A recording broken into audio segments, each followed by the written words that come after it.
Bismillahirrahmanirrahim. Assalamu alaikum. Dear students, in this video number 3 we will learn about the hormones of pituitary gland. So we learned about the growth hormone in our previous video. In this video we will learn about prolactin hormone. Prolactin hormone is shortly written as a PRL hormone. So what is PRL? Prolactin is a single chain polypeptide hormone, or we can also say this is a proteinous hormone with a molecular weight of about 23 kilodaltons. And this hormone single chain molecule contains 3 disulfide bond bridges in the structure. This is also known as lectotropic hormone. Do you know why it is called as lectotropic hormone? Because this has effect on corpus luteum, and corpus luteum is a structure, endocrine structure, which is releasing progesterone hormone. So we say that this PRL hormone has effect on the corpus luteum, development of corpus luteum for the release of progesterone hormone. So we have to learn this who discovered this. The PRL hormone was discovered in animals except humans in 1930 by Oscar Riddle. Oscar Riddle was scientist who discovered this hormone in animals, but after that there was another scientist, Henry Franzen, who in 1970 confirmed this hormone in human beings. Now we have to learn that this hormone is recognized in males and females in both.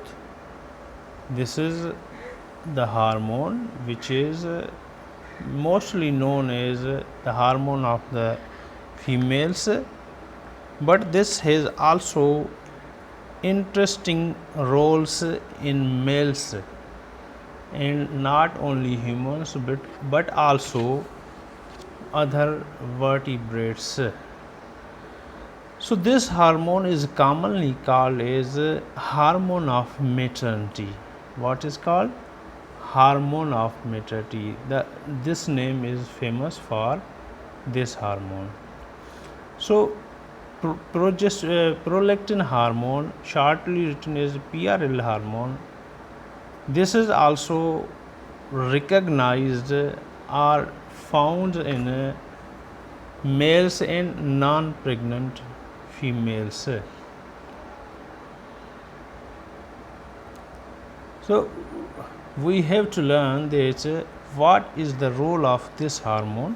Actually, this hormone has diverse roles in different types of organisms, but in mammals, in human beings and other mammals, the development of mammary glands and stimulation of milk secretion. What is the role? Development of mammary glands and milk stimulation of milk secretion, synthesis of milk secretion. Both the process are very complex process. They are not simple, so they require the more hormones for completion of this work. So the important one of them is prolactin. So we can say that prolactin, with the help of other hormones, performs these functions. For suppose other hormones like estrogen, insulin, glucocorticoids, progesterone, and growth hormones. So these all hormones help the PRLN in these functions, and we should know that the direct action of PRL on the mammary glands was observed. Some scientists worked on the mammary glands and they found that the direct target of the PRL is mammary glands. So when the in some type of organisms, some type of animals, when prolactin hormone was injected into the ducts of mammary glands, means there were some glands, some ducts of the glands that were injected with PRL, and some ducts of the gland they were not injected. So what happened in the result? Where the PRL hormone was injected, the ducts produced milk, proving that the PRL is actually for this function.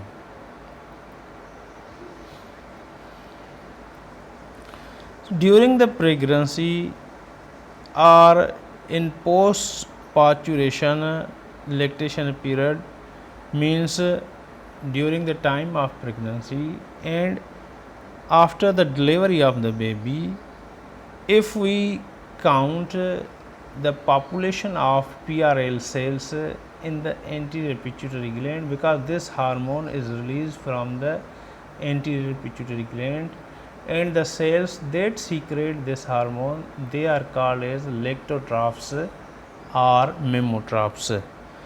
So lactotrophs, the population of lactotrophs during the pregnancy and after the delivery of baby is increasing 50% of the total mass of the anterior pituitary gland.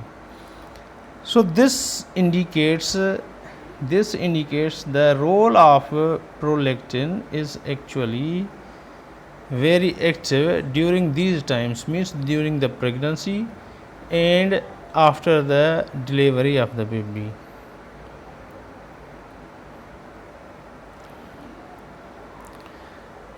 Then we have to learn how the PRL is secretion is released, increased. So we have to learn that estrogen hormone, estrogen is also known as a female hormone. This hormone has very effective role in the release of prolactin hormone. So what is happening? Estrogen secretion, the level of the serum level of estrogen if increased, so this increased serum level of estrogen activates the lactotrophs of the anterior pituitary gland to release the PRL hormone. So this function of estrogen is done directly on the gene activation or gene transcription. The genes for the PRL hormone they are actually activated by the estrogen to synthesize the PRL hormone. In this way, we can say that the estrogen is increasing the population of these cells during the time of pregnancy and after delivery of baby. In this way, the 50% population of the anterior pituitary cells is lactotrophs, and in the result the level of prolactin hormone should be increased.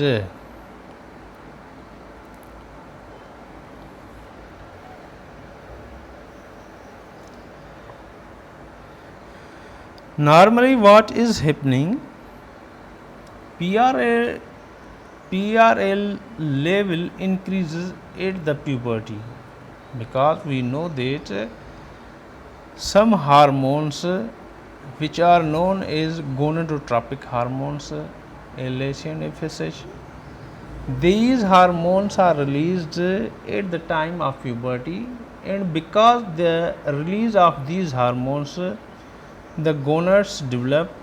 When the gonads develop, gonad start to release the hormones, certain type of hormones, for suppose estrogen. So when the estrogen level is increased, the PRL level is increased. So this process is taking place at the time of puberty. That's why the higher level of the PRL are found at the time of puberty, because when the biosynthesis of ovarian steroids, for suppose estrogen, is increased, so this estrogen increases the PRL level. During the pregnancy,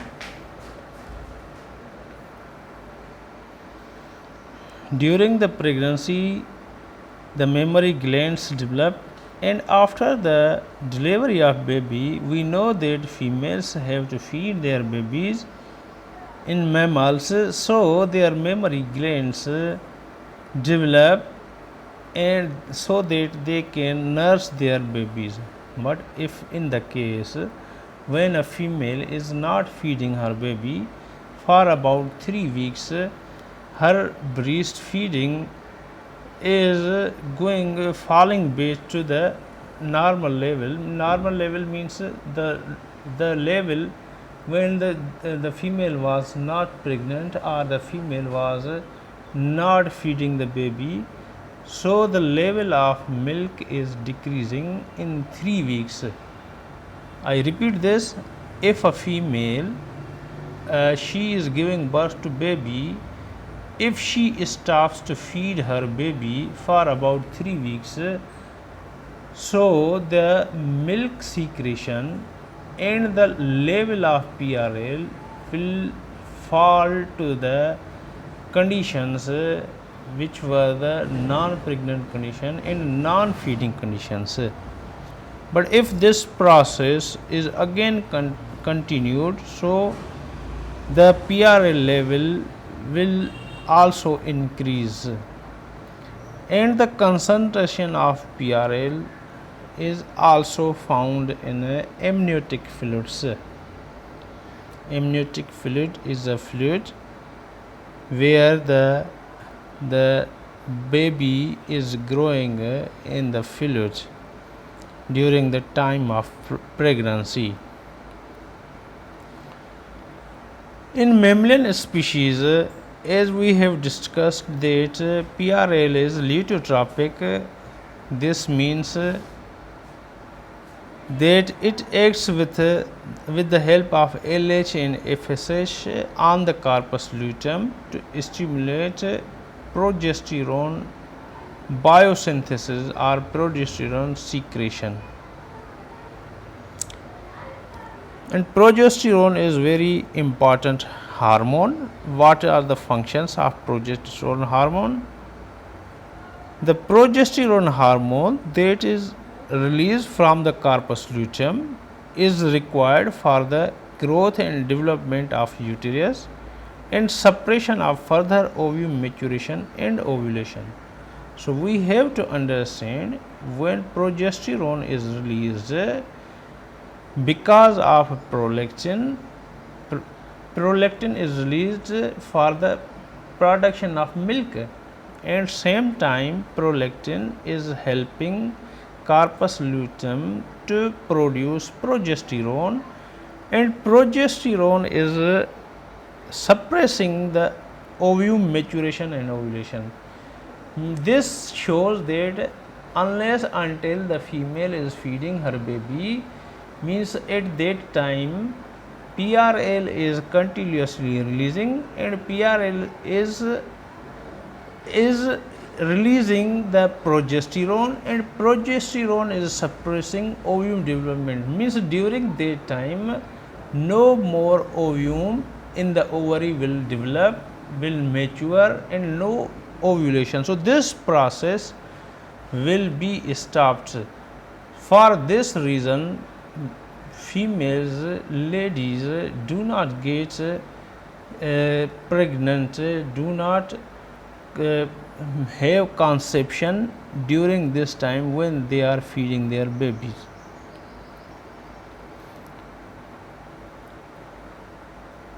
Except mammary glands, prolactin has also effects on other body parts, and we can say that except mammals, prolactin has functions in other organisms.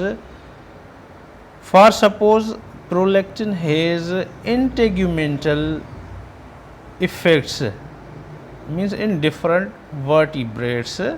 For suppose in mammals, except mammary glands, prolactin has effects on hair and sebaceous glands, while in birds the feather development and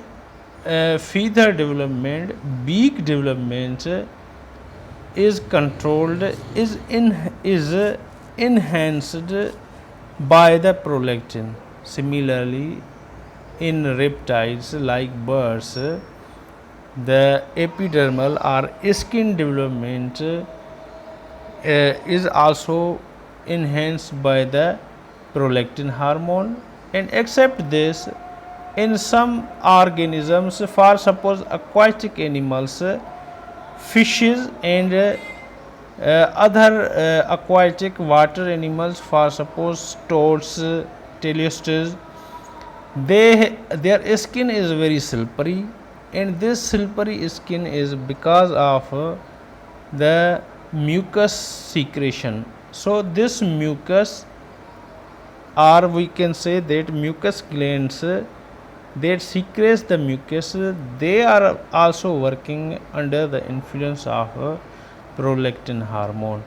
So we can say that prolactin has functions not only in mammals but also in other organisms.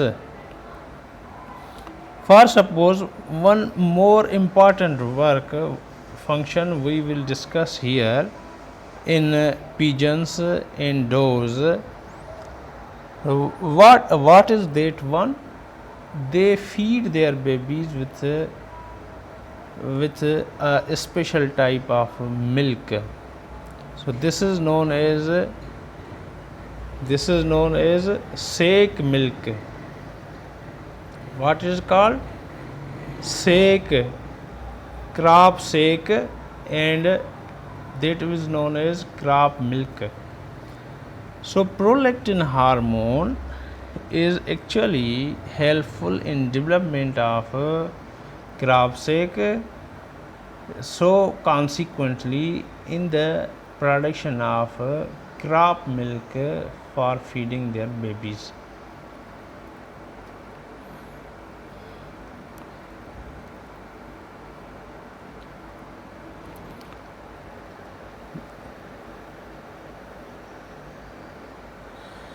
So we already have discussed that in human beings,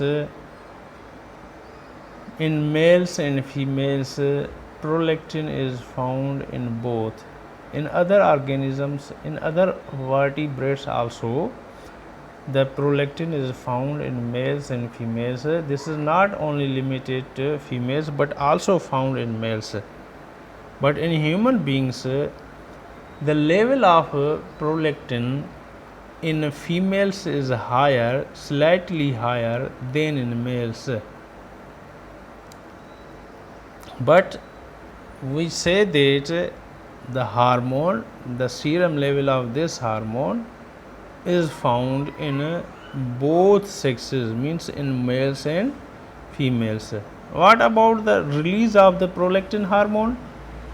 Prolactin hormone is secreted episodically means time by time it is released, and the half life in the blood means how much time it is active in the blood.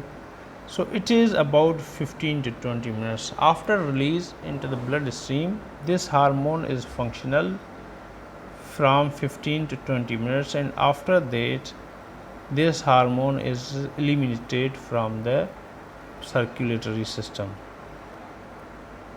And what we had learned about growth hormone, that the level of growth hormone is released at the night time. Similarly, the prolactin hormone is also released. The surge of prolactin hormone is released at the sleeping time, night time. So prolactin hormone has surge at the night time, but we cannot say that the peak level of the prolactin hormone is like the growth hormone. No, growth hormone has the peak level at the sleep time, but the prolactin hormone does not have like that. And we have to learn how this hormone is released. So actually, when the baby is feeding her mother, means the baby is sucking the nipples or pressing the breasts of the mother. So there are some signals. These signals, these sensations actually release the hormone from the memory, from the anterior pituitary. So this hormone is released from the lactotrophs of anterior pituitary gland with the stimulations from the breast sucking. So baby is sucking during the nursing time, and these sensations go to the anterior pituitary gland to release the prolactin hormone, while the PRL, while this sensation is not produced in males because males do not have well developed mammary glands in compared to the females. Still males have the PRL level but no any growth of mammary glands in males. And we have to learn how the secretion of prolactin is stopped. Actually, PRL secretion from the pituitary gland is controlled by the prolactin inhibiting factor, shortly known as PIF. So what is PIF? There are some types of factors. These factors are released, and these factors stop the secretion of prolactin. So shortly known as PIFs, prolactin inhibitory or inhibiting factors. The best example of these is dopamine. So dopamine is a prolactin inhibitory factor. This dopamine actually stops or decreases the secretion of prolactin hormone, and this dopamine is released from tuberoinfundibular dopaminergic neurons. So we know this hypothalamus is doing such type of functions to secrete, releasing and inhibitory hormones. So for prolactin inhibiting factor is released that controls the secretion of prolactin. That is all about today's topic. So please subscribe my channel and press bell icon for my new videos. Channel name is Dr. Safdarujan, and if you have any questions you can write in comments or you can write to me through the email. See you soon. Bye bye. Allah Hafiz.